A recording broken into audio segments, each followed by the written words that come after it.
విశాఖ జిల్లాలో తుపాను ప్రభావం బాగానే కనిపిస్తుంది. విశాఖలోని శ్రీకృష్ణపురం ప్రాంతంలో ఈదురు గాలులతో కూడిన వర్షాలకు చెట్లు కూలాయి. విద్యుత్ తీగలపై పడి సరఫరాకు అంతరాయం కలిగింది. చెట్టు బరువుకు ప్రహరీ కూడా ధ్వంసమైంది.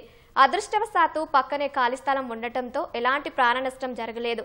అధికారులు సమాచారం అందుకొని చెట్టును తొలగించి విద్యుత్ సరఫరా పునరుద్ధరణ చర్యలు ప్రారంభించారు. మరోవైపు గాజువాక నుంచి యారాడ వెళ్లే మార్గంలో కొండచర్యలు విరిగిపడ్డాయి. నిరంతరాయంగా కురుస్తున్న వర్షాలకు కొండచర్యలు కూలినట్లు అధికారులు తెలిపారు. వాహనదారులు జాగ్రత్తగా వెళ్లాలని అధికారులు సూచిస్తున్నారు. గాజువాక నుంచి విశాఖ స్టీల్ ప్లాంట్ వైపు వెళ్లే రహదారిపై నీరు చేరింది. నడువూరి గ్రామంలో వర్షపు నీరు ఇళ్లలోకి చేరి ప్రజలు ఇబ్బంది పడుతున్నారు. అలాగే కనితి రోడ్డుపై చెట్టు విరిగిపడి రాకపోకలు అంతరాయం ఏర్పడింది. అధికారులు ఘటనా స్థలానికి చేరుకొని చెట్టు తొలగించారు.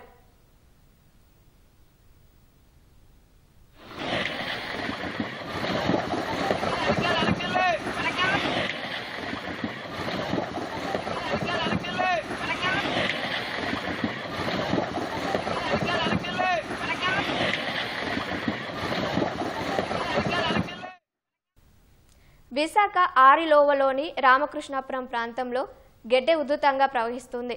2 చోట్ల ఇళ్ల ప్రహరీ గోడలు కూలాయి. సిమెంట్ రేకుల ఇళ్ల ప్రజలు భయాందోళనలో ఉన్నారు. ఇళ్లలోకి వరద నీరు చేరిందని బిక్కుబిక్కుమంటూ గడుపుతున్నారు. వర్షాలు వచ్చిన ప్రతిసారి ఇదే పరిస్థితిని ఆవేదన వ్యక్తం చేశారు.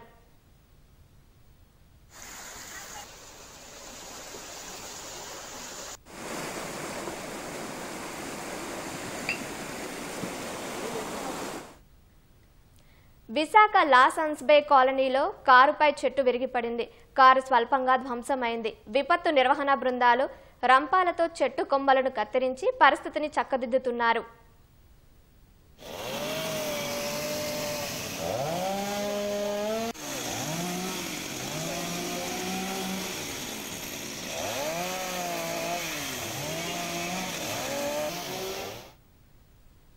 కొంబాది ప్రాంతంలోని విజయనగరం లేఅవుట్లో సెల్లార్లోకి వర్షపు నీరు చేరింది.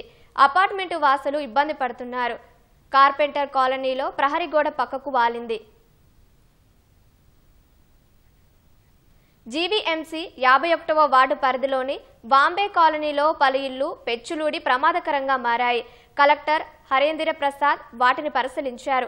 పునరావాస కేంద్రాలకు తరలి వెళ్లాలని గృహ సముదాయాల్లో నివసిస్తున్న ప్రజలకు కలెక్టర్ సూచించారు. ఈదురు గాలులకు వ్యాపారుల బడ్డీలు కాల్వల్లో పడుతున్నాయి. మాధవధార ఉప్పొంగి ప్రవహిస్తోంది. విశాఖ జిల్లా చింతల అగ్రహారంలోని రైల్వే అండర్ పాస్ లో వాన నీటితో నిండిపోయింది. రాకపోకలకు తీవ్ర ఇబ్బందిగా మారింది. అండర్ పాస్ నుంచి నీటిని బయటకు పంపే ఏర్పాట్లు చేయాలని స్థానికులు కోరుతున్నారు.